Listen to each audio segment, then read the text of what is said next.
भूषण नेताजी के नाम तो नाम है, करण भूषण अपने नाम पर भी बहुत वोट पा रहे हैं क्योंकि वो मिलनसार प्रवृत्ति के व्यक्ति हैं।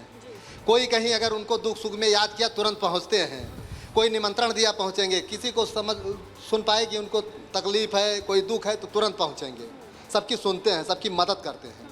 अपने पिताजी से भी आगे उनकी का ग्राफ आगे बढ़ेगा। तो ये आप सुन रहे हैं, इधर भी बहुत सारे लोग हैं जो वोट करने पहुंचे हैं। उनसे एक बार हम पूछते हैं और जानते हैं कि क्या अपने मन में किन मुद्दों को लेकर आप लोग वोट करने के लिए आए हैं।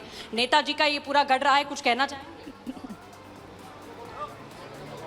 क्या भैया, क्या मुद्दे हैं? कुछ तो सोच के आए होंगे ना वोट करने। मुद्दा ब्रजभूषण शरण सिंह को वोट देने वाले सृष्टि, हैं। बिल्कुल आप उन तमाम लोगों से बात कर रही हैं केसरगंज सीट की, लेकिन केसरगंज सीट की हम बात जरा यहाँ पर क्विक रिएक्शन एक समीर जी से ले लेते हैं, फिर संजय जी और दुष्यंत जी का रुख करूंगी। समीर जी। देखिए, केसरगंज सीट, इसमें कोई दो राय नहीं कि ब्रजभूषण सिंह के दबदबे की सीट रही थी और यही कारण रहा कि भारतीय जनता पार्टी को आखिरकार उनके परिवार के किसी सदस्य को टिकट देना पड़ा।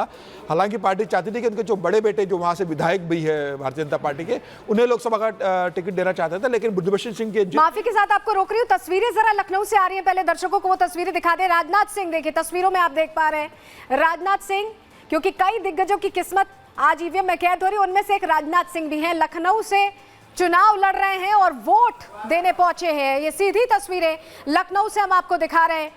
सबसे बड़ी बात है, राजनाथ सिंह रक्षा मंत्री रहते हुए उन्होंने कई बड़े फैसले लिए और जनता के मन में ये इमेज भी है, मानी कहें कि वो जो बड़े फैसले लिए गए, जिस तरह से सीमाओं को सुरक्षित किया गया, और वैसे भी लखनऊ को बीजेपी का बहुत अच्छा वोट बैंक माना जाता है शुरुआत से। की सीट रही, अटल बिहारी वाजपेयी वहां से लंबे समय सांसद रहे हैं। भारतीय जनता पार्टी का एक बड़ा गढ़ रहा है। राजनाथ सिंह पहले गाजियाबाद से चुनाव जीते थे, उसके बाद वो लखनऊ में शिफ्ट हुए, तो भारतीय जनता पार्टी बहुत आराम से लखनऊ से सीट जीतेगी, इसमें कोई दो राय नहीं। और वो तो उत्तर प्रदेश की राजधानी भी, योगी आदित्यनाथ का काम भी लखनऊ में सिर चढ़ के बोल रहा है। तो मुझे लग रहा है कि भारतीय जनता पार्टी बहुत आराम से और बहुत अच्छे अंतर से लखनऊ सीट जीतेगी। आप कुछ कहना चाहिए? रक्षा मंत्री जी के ऊपर उन्होंने कुछ बोला, मैं वो कहना चाहता हूं कि चाइना के साथ 18 दौर की बातचीत सीमा में विवाद को लेकर हो चुकी है और अभी भी बातचीत हो रही है। तो मेरा इस पे ऐतराज़ है कि आप उनको अगर एक रक्षा मंत्री के रूप में उनका सफल कार्यकाल बताएं, तो ऐसा नहीं है। अभी तक हम ये जानते नहीं हैं कि चाइना के और हमारे अफसरों के बीच में बातचीत क्यों हो रही है, उसका परिणाम क्यों नहीं निकल रहा है। और मुझे लगता है कि वहाँ पे लोग परिवर्तन के लिए वोट कर रहे हैं। मल्होत्रा जी चुनाव जीत रहे हैं लखनऊ से। मल्होत्रा जी चुनाव जीत रहे हैं। संजय जी, वो कह रहे हैं कि इस बार हैट्रिक नहीं करने देंगे। नहीं, बिल्कुल ठीक है। ये आज देखिए, मैं कह रहा हूँ कि स्टूडियो में बैठकर ये तय नहीं हो सकता।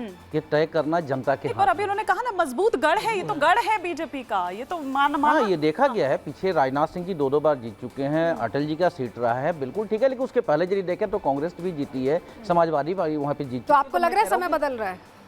इस बार बिल्कुल बदला होगा और मैं ये कह सकता हूँ जिम्मेदारी के साथ आपके चैनल पे कि इस बार जनता वोट कर रही है और जनता अपने मुद्दे पे वोट कर रही है।